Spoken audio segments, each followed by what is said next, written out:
attention, on arrive sur ce fameux chapitre 13. Ouais, alors le masque, en fait, oui, j'ai de la buée, mais on lutte contre le virus. Ouais, on lutte contre le virus, c'est le problème de l'heure présente. Est-ce qu'ils en parlent dans l'Apocalypse ou dans la Bible? Ben oui, le premier virus de l'histoire de l'humanité, c'est le péché originel. Ne l'oubliez pas. Donc, vu que on l'a tous, ça sert à rien, on enlève le masque, hein, c'est bon. Le péché originel, c'est le premier virus, quoi. De là découlent tous les virus et toutes les conséquences que on peut trouver. Alors, bon, soyons sérieux, chapitre 13. Donc, on a déjà passé un certain temps à expliquer cette bête qui s'élève de la mer, qui sera suivie par une bête qui s'élève de la terre. Alors, je suis obligé de revenir un petit peu là-dessus, ce qui permet de comprendre ce qui va arriver. La bête de la mer, donc, c'est un pouvoir spirituel. Donc, ce fameux chapitre 13, qui est certainement le plus important de l'Apocalypse, celui dont la dernière voyante de Fatima nous a dit c'est là que se trouvent les événements et le troisième secret de Fatima, est certainement le plus prodigieux, et donc il nous décrit une bête de la mer et une bête de la terre. Cette bête de la mer, quand on voit sa structure, on en a fait 2 chapitres, on voit bien que elle veut imposer une adoration. Donc c'est une bête spirituelle. Alors, je vous conseille, tous ceux qui veulent s'intéresser un petit peu au sujet, c'est toujours d'avoir le livre sous les yeux, puisque souvent je le cite. Et d'ailleurs, donc, au chapitre 13, verset 4, ils disent bien « Alors ils adorèrent le dragon qui avait donné sa puissance à la bête, et ils adorèrent la bête en disant « Qui est semblable à la bête et qui pourra combattre contre elle ?» Donc, quand on voit, par exemple, les événements actuels, alors j'ai vu beaucoup d'agitation sur la Covid et sur les élections américaines. Moi, j'ai écrit quelques sujets dessus en disant, de toute façon, si Trump est élu, ils l'assassineront, ou alors il ne sera pas élu. Dans tous les cas de figure, ça ne sera pas lui le prochain président, parce que par rapport aux événements qui vont arriver, eh bien, il ne sera pas président. Pourquoi? Pour une raison très simple, parce que, effectivement, c'est compliqué pour ceux qui n'ont pas suivi ou qui ne reviennent pas en arrière. Comme on l'a expliqué dans cette série vidéo, le temps des nations est terminé depuis 1917. Il a été expliqué ce qu'était le temps des nations, qui est donc le colosse au pied d'argile, décrit par Daniel, qui nous a donné assez d'indices pour trouver la date de 1917. Revenez en arrière si vous voulez, je ne peux pas le refaire, c'est trop long. Des indices temporels assez simples. Et donc, voilà, si Trump, même au dernier moment, remportait les élections, il sera assassiné. Pourquoi? Parce qu'on arrive à un temps, qu'il soit sous une vue astrologique, calendaire ou spirituelle, c'est fini. Là, il va falloir boire la tasse. La tasse, c'est quoi? C'est donc ce pouvoir spirituel, la bête de la mer, qui a fait la jonction avec le pouvoir temporel, la bête de la terre. À quoi on voit que la capacité du diable à pouvoir mener les hommes, eh bien, c'est parce que, de tout temps, il a voulu avoir en même temps la qualité de Dieu et la qualité de roi. C'est très bien expliqué dans l'Évangile, quand par exemple le Christ se retrouve au désert pour jeûner par 40 jours, on lui propose, le diable lui propose tous les royaumes de la terre, donc de le faire roi, il n'en veut pas. Quand il se retrouve à mourir devant Ponce Pilate, et Ponce Pilate lui dit ainsi tu serais le roi des Juifs, il dit non, mon royaume n'est pas de ce monde. Et toute l'histoire prouvera, toute l'histoire, alors c'est très facile à comprendre, on a toujours vu que les grands, c'est plus que des dictateurs, quoi. Ce sont tous ces hommes qui se sont fait Dieu dans l'histoire.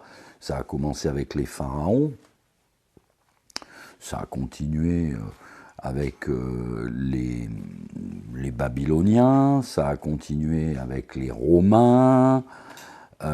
Chaque fois, ils ont voulu le pouvoir spirituel et temporel. Quand vous prenez un peu plus loin ce qui oppose et qui fait dire au plus grand exégète de l'Apocalypse, le vénérable Holzheiser, ce qui lui fait dire que l'islam c'est mauvais, on va dire ça gentiment pour ne pas vexer nos amis musulmans, c'est tout simplement que un calife a le pouvoir spirituel et temporel. Et ça, pour nous, catholiques, et je fais bien le distinguo, puisque de toute façon, jusqu'au XVe siècle et jusqu'à Luther, tout le monde était catholique. Après, on est devenu... Alors, il y a eu un petit amalgame, on a dit chrétien, donc les angloricains seraient chrétiens. Bon, on va y revenir. Donc, il était impossible, il était antéchristique d'avoir le pouvoir spirituel et temporel. Parce que ce qui fait la nature de l'antéchrist, qui sera un homme, c'est qu'il se réclamera Dieu et homme en même temps, et il réclamera les pouvoirs spirituels et temporels. Alors que, donc, antéchrist, le Christ, lui, ne voulait pas du pouvoir temporel. Il demandait simplement le pouvoir spirituel, et il a prévenu les hommes que chaque fois que vous verrez un quelconque individu, un quelconque pouvoir qui réclame un droit spirituel et temporel, il va falloir se préparer à des jours douloureux. On l'a vu notamment, par exemple, quand Henri VIII fait schisme avec l'Église catholique et crée ce qui sera l'Église anglicane et qui perdure aujourd'hui. On sait pourquoi, il y avait quelques problèmes avec les femmes qui ne voulaient pas garder. Bon, l'Église a dit non, c'est pas possible. Et lui, il a dit, bon ben voilà, je suis le chef de l'Église anglicane, donc il a créé. Et donc, à partir de ce moment-là, il ne pouvait plus être catholique.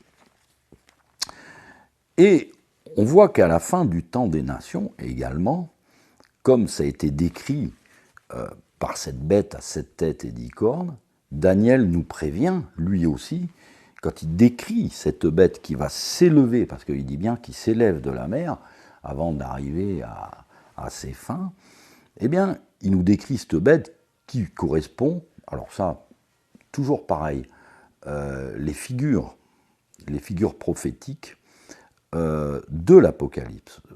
Dans d'autres cas, c'est pas comme ça, mais dans l'Apocalypse, ce sont des figures qui vont se reproduire à l'infini, afin que tous les hommes reconnaissent ce qui est le mal et ce qui est le bien, et quel est ce pouvoir qui vient du mal et ce pouvoir qui vient du bien.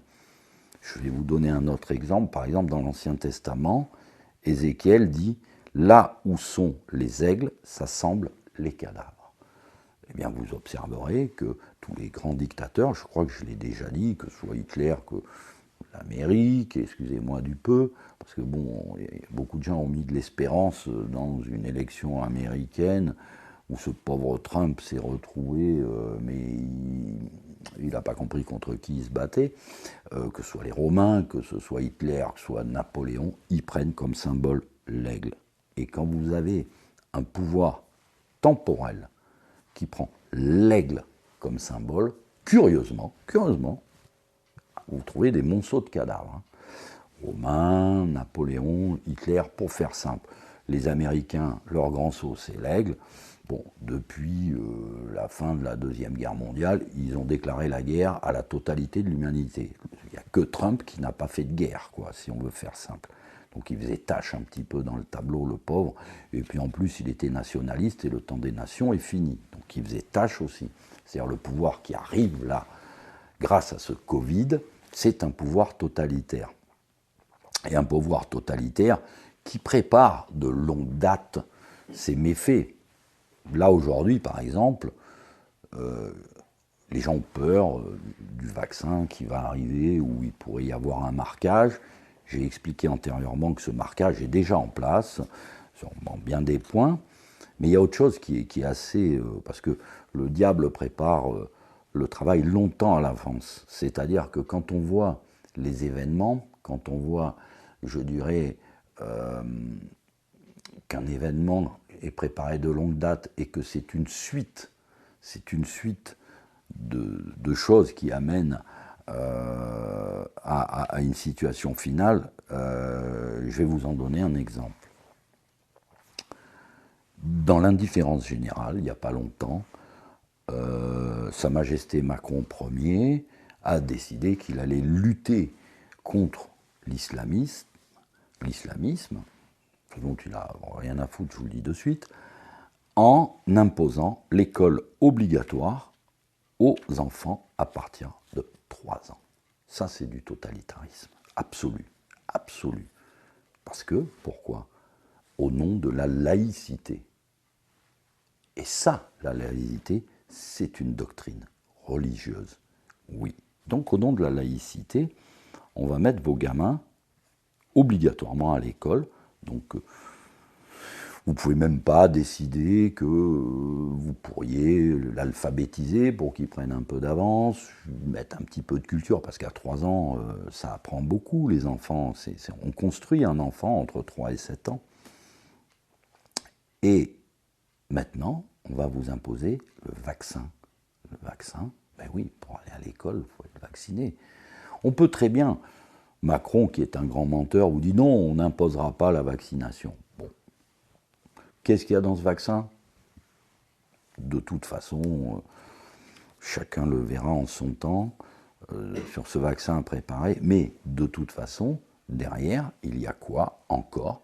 Un totalitarisme, un pouvoir spirituel et temporel, c'est-à-dire on légifère, on fait une loi et on interfère dans le spirituel et dans le temporel, ce qui est exactement cette bête apocalyptique, puisque ces deux bêtes, la bête de la mer et la bête de la terre, sont la représentation de ce qu'était le pouvoir spirituel et temporel. Quand vous prenez la fin du temps des nations, comme je vous l'ai expliqué, qu'est-ce qu'on voit s'élever? La fin du temps des nations, 1917. Je vous ai donné déjà antérieurement tout ce qui est eschatologiquement arrivé, mais quand on voit que le même jour, vous avez la déclaration Balfour, qui est le retour des Juifs en Israël, pour faire simple, acte qui a été signé par Lord Balfour et qui a été envoyé à M. Rothschild. Vous voyez que le même jour, Kerensky convoque cette assemblée qui va mettre en place la révolution russe. Les mencheviks, c'était une énorme pantomime, les bolcheviks ont de suite pris le pouvoir, et vous avez à ce moment-là un pouvoir en Russie soviétique qui a un droit temporel et un droit spirituel. Le droit temporel, il est quoi? Il est très simple. C'est l'athéisme. C'est-à-dire qu'à partir de ce moment-là, on va massacrer tous ceux qui ont une spiritualité. Terminé, fini. Le communisme, c'est le matérialisme athée, tout simplement. Donc, vous avez une forme de pouvoir spirituel, c'est-à-dire l'interdiction d'avoir une spiritualité est temporelle. J'expliquerai quand même pas aux gens ce qu'est l'URSS. Il y a assez de documents qui ont été écrits sur le sujet, sur le totalitarisme russe, qui d'ailleurs, insidieusement, a envahi toute la planète. La construction de l'Europe, c'est marxiste. D'ailleurs, on mettra une explication, on vous mettra une petite vidéo en dessous qui vous expliquera très bien que la construction européenne, c'est marxiste et c'est encore une fois la fin des nations. C'est la fin des nations. Et derrière, insidieusement arrive quoi? Ce que vous voyez, étonné aujourd'hui, un totalitarisme temporel et spirituel. C'est ça le marxisme. Pourquoi, j'en reviens par exemple à l'histoire, pourquoi on remet en place un califat? Pourquoi Daesh? Pourquoi on a des présidents d'ailleurs qui ne font pas le distinguo entre chiites et sunnites? Parce que bon, les chiites ne veulent plus de califat, eux, ils attendent le Mahdi. Par contre, les sunnites, c'est quand même eux qui ont mis Daesh en place, enfin, qui ont été utilisés par la CIA pour mettre Daesh en place comme Al-Qaïda. Et qu'est-ce qu'on veut remettre? Un califat. Donc, après, vous prenez par exemple ce qu'on appelle un islam modéré. Donc le Maroc, Mohamed VI, c'est, comme il le dit, le commandeur des croyances. C'est-à-dire qu'il a un pouvoir temporel et un pouvoir spirituel. Ce contre quoi, je veux dire, s'élève Saint Jean. Alors après, chacun a sa croyance, mais là, l'Apocalypse condamne absolument la possibilité de posséder en même temps le pouvoir spirituel et le pouvoir temporel. Et il dit même qu'ils marchent ensemble. D'ailleurs, quand vous reprenez même l'histoire du nazisme, Hitler, qu'est-ce qu'il fait? Il veut remettre en place un pouvoir millénariste à rien. Il y a une idéologie spirituelle derrière. Spirituelle. Quand vous voyez l'aigle américain, regardez le grand saut des États-Unis, Novus Ordo Seclorum, nouvel ordre des siècles. Il y a quand même, c'est pour ça que Trump, il ne rentre pas dans le tableau. Lui, Trump, il ne veut pas mettre un nouvel ordre mondial en place. Lui, il veut America First. Donc, il gêne cette mise en place du nouvel ordre mondial que dénonce, bien entendu, le chapitre 13 de l'Apocalypse. Il dénonce le marquage de l'humanité. Il dénonce le totalitarisme marchand. Ça va encore plus loin, puisque on ne l'avait jamais vu auparavant. Et, en même temps, il explique que ce pouvoir spirituel, il dit bien, verset 7, il faut bien suivre, il lui fut donné aussi le pouvoir de faire la guerre aux saints et de les vaincre, et la puissance lui fut donnée sur les hommes de toute tribu, de tout peuple, de toute langue et de toute nation. Mais c'est bien la nature du nouvel ordre mondial, ça. C'est clair et net. Une même loi, une même monnaie, un même commerce, l'OMS, l'OMC, l'ONU. Vous avez vraiment, et bien entendu, l'éradication de toutes les différences. Quand vous prenez le pape François, actuellement, qui veut réunir toutes les religions, là, pour leur mettre quoi? Une même religion. Oh, devrait commencer, les gars, à vous dire. Alors attention, il y a longtemps que l'Église, je dis bien, je parle du pape François, de Rome, etc. Mais bon, comme je l'écrivais dans un texte que j'ai mis sur Facebook, puisque j'envoie ceux qui me le demandent des petits textes réflexifs, de réflexion et d'actualité, par mail, un peu plus complet que ceux que je mets sur Facebook, parce que Facebook, il y a la censure, on sait de qui ça vient, Zuckerberg, etc. Donc, oui, je maintiens, mordicus, que l'Apocalypse, et particulièrement le chapitre 13, est une description absolument parfaite de ce qui arrive en ce moment au niveau de la construction de ce pouvoir qui est en train d'arriver et de faire, oui, un hold-up. Hold-up, vous savez, qui rend furieux tous les gens qui veulent qu'on porte un masque. Donc, avant de faire la suite de ce sujet, on va obéir au pouvoir temporel, et puis on va continuer à vous raconter l'histoire comme ça, là, on a le droit, parce que figurez-vous qu'aujourd'hui, dans l'esprit de la majorité des gens, posez-vous cette question quand même, quand je vous dis que les nations ont disparu, figurez-vous qu'en France, vous avez le droit de venir de n'importe quel pays sans papier, mais une fois que vous y êtes, vous n'avez pas le droit de faire pisser votre chien si vous n'avez pas un papier. Alors moi, à la place de ceux qui ont encore une tête, je me poserai un petit peu des questions quand même.